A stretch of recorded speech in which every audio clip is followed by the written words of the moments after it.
एक दिन फिर दोनों भाई बैठे होंगे अपनी कुटी के बाहर, कुछ बात कर रहे थे, तो वहाँ पे 10 मुख राक्षस यानी कि रावण की बहन शूर्पणखा आ जाती है।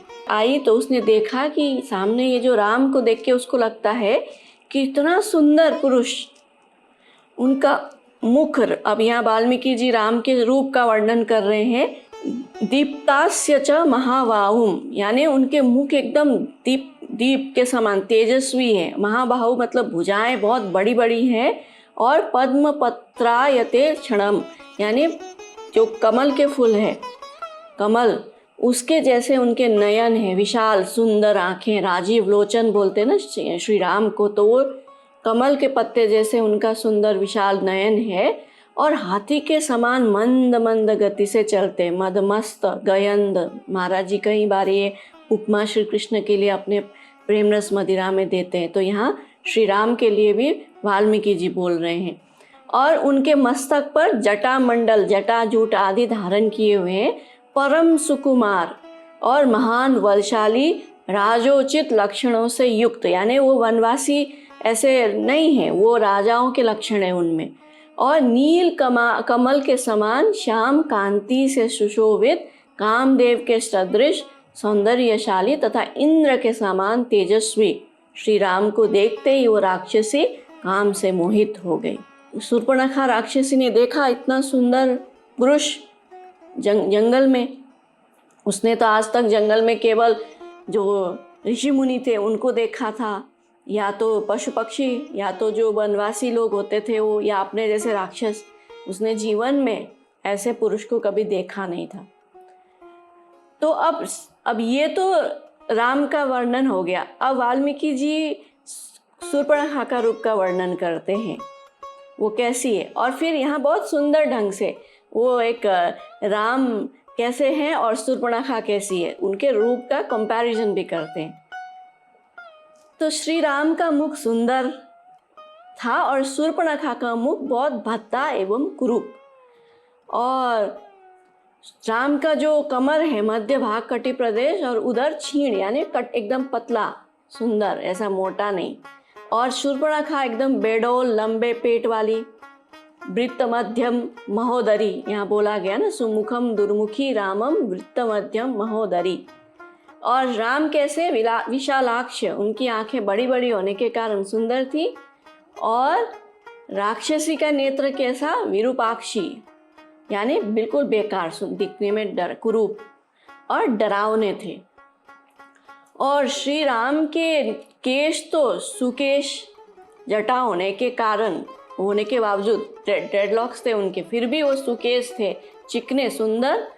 और जो राक्षसी थे उसके बाल कैसे थे, ताम्रमूल ध्वजा, यानी तांबे का जो ऐसे पत्र होता है ना, ऐसा। आप सोचिए, आप इमेजिन कीजिए किसी के बाल ऐसे तांबे के पत्ते जैसा हो तो कैसा लगेगा, लाल लाल एकदम बेकार। और श्री राम का रूप बड़ा प्यारा लगता था, किंतु शूर्पणखा का रूप विवत्स और विकराल था। और जो राम थे वो मधुर भाषी थे, सुस्वरम।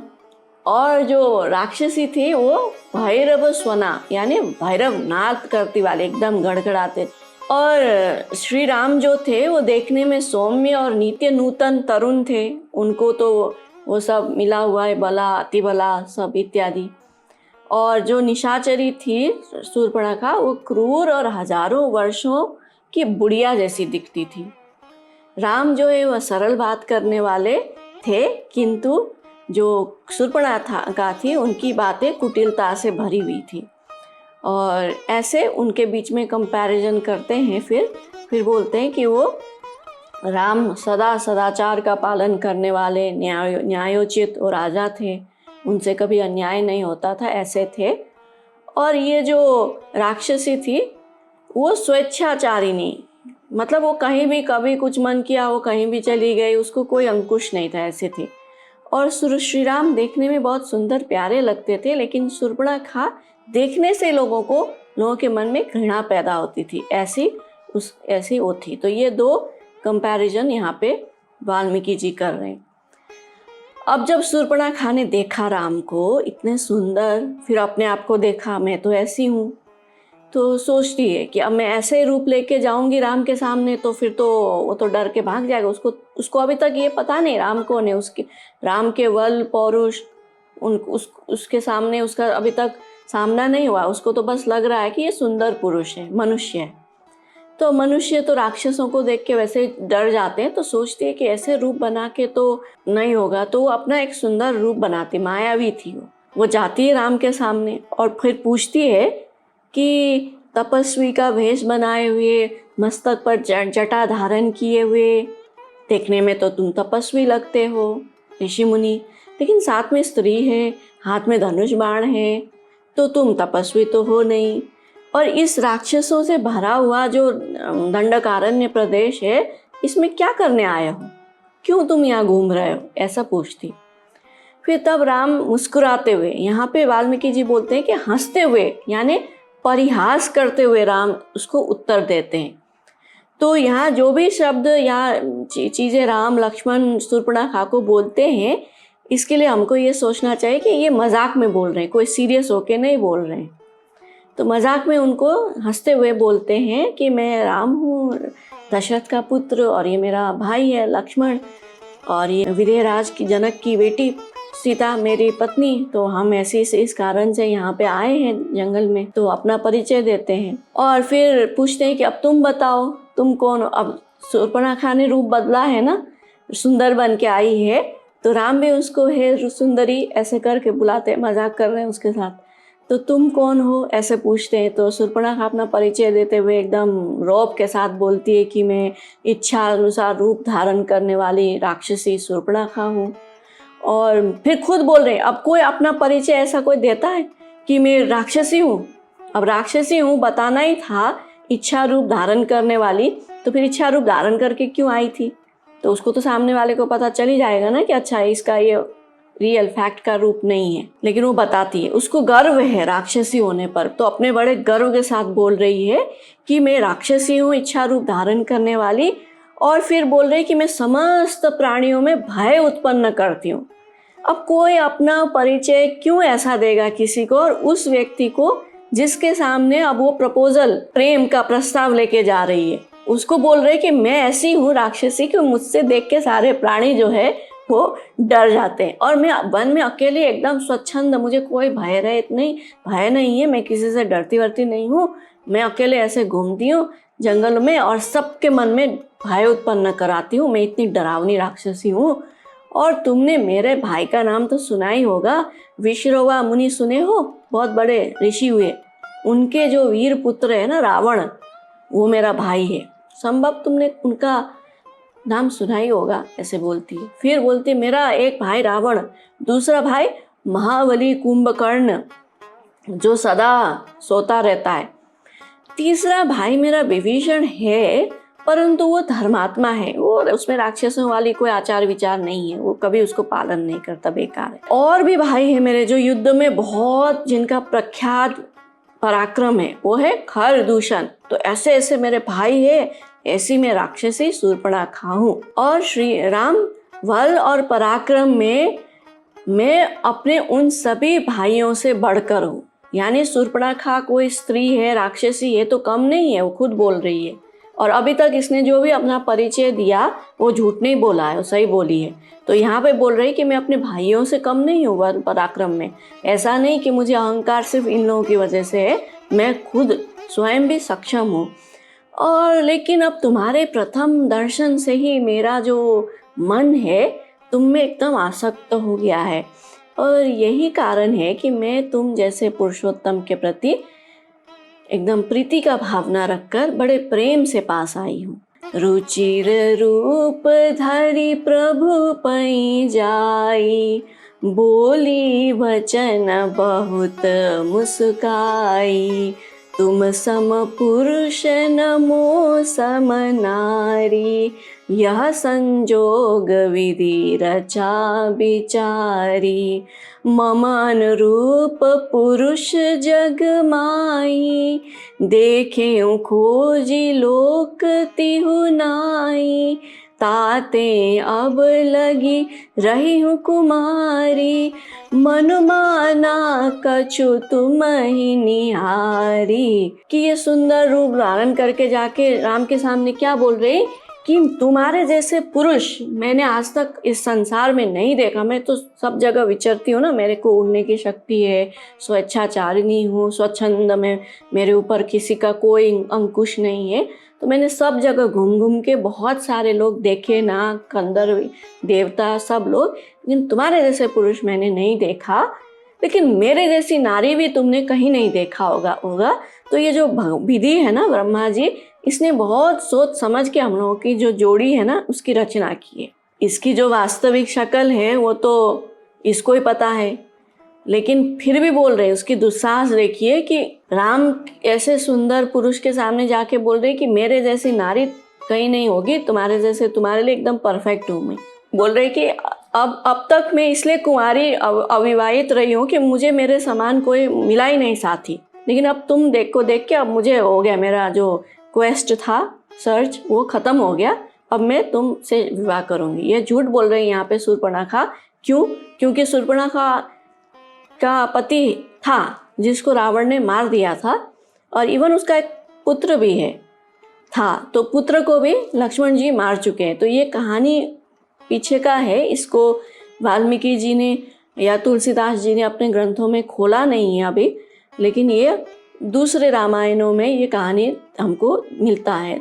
शूर्पणखा जाके राम को ऐसा बोलती है, विवाह का प्रस्ताव देती है, तो राम उसको बोलते हैं कि देवी मैं तो विवाह कर चुका हूँ और ये मेरी प्यारी पत्नी यहाँ विद्यमान है, और फिर तुम जैसी जो स्त्री हो ना, तुमको सौत नहीं भाएगा, एडजस्ट नहीं कर पाओगी सौत के साथ, तुमको दुख मिलेगा, इसलिए तुम मेरा छोड़ दो मेरे बारे में।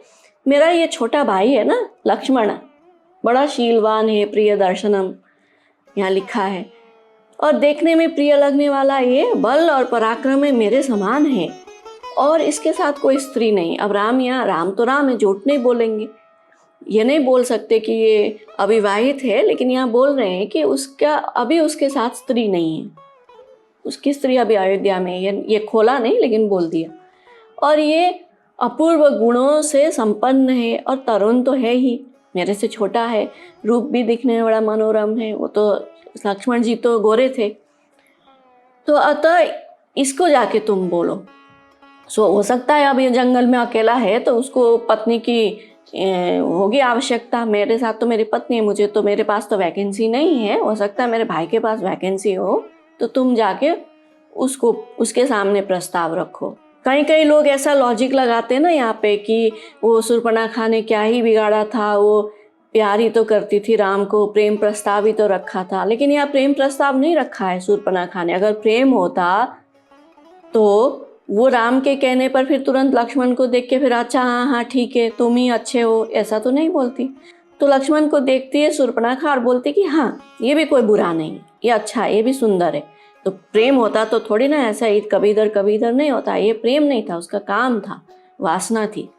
फिर लक्ष्मण के पास जाती है ऐसे ही मटकते हुए, और तुम भी सुंदर तो हो, अब बोल रही है कि इससे कम सुंदर तो तुम भी नहीं हो, और मेरे योग्य हो तुम, चलो तुम्हारा ये राम नहीं तो तुम भी चल जाओगे, अतः मैं तुम्हारी एकदम परम सुंदरी भार्या बन सकती हूँ, मुझे अपना लो, और ये समूचे दंडकारण्य में सुखपूर्वक हम लोग विचरण करेंगे। अब वो ऑफर क्या कर रही कि मुझसे विवाह करोगे तो पूरा दंडकारण्य तुमको मैं दे दूंगी, हम दोनों यहाँ पे आराम से घूमेंगे। तो लक्ष्मण क्या बोलते, सुंदरी सुनु मैं उन कर दासा, पराधीन नहीं तोर सुपासा, प्रभु समर्थ कौशलपुर राजा, जो कछु करई उनई सब छाजा, सेवक सुख चह मान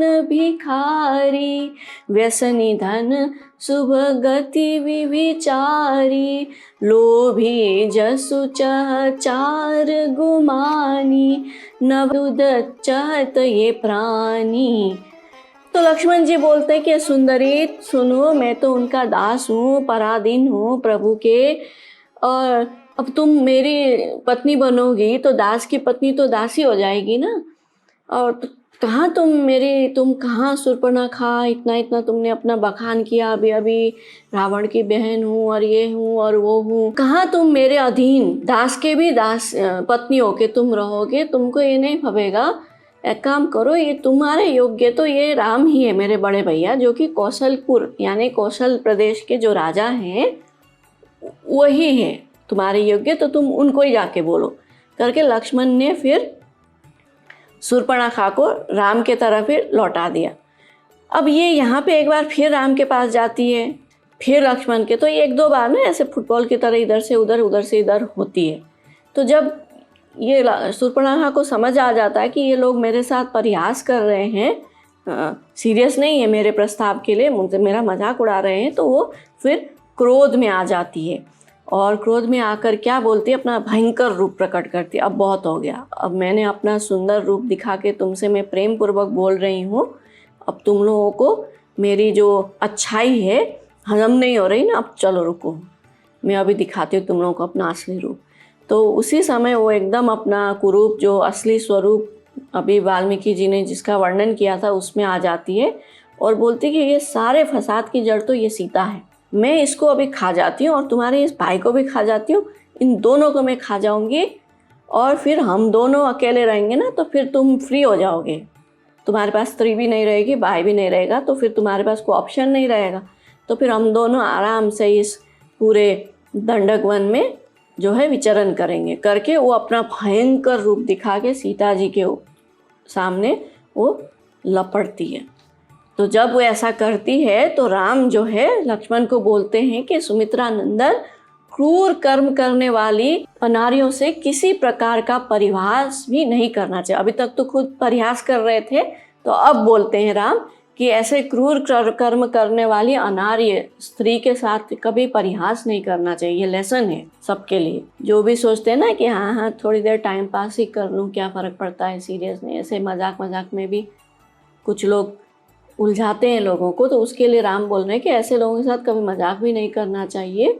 तो बेचारी सीता जी तो हमेशा इनके राक्षसों के बीच में घिरी है, उनका प्राण का जो है मुश्किल में पड़ी रहती है ना, तो बोलते हैं कि और डर गई है सीता जी ये इसका रूप देख के शूर्पणखा का।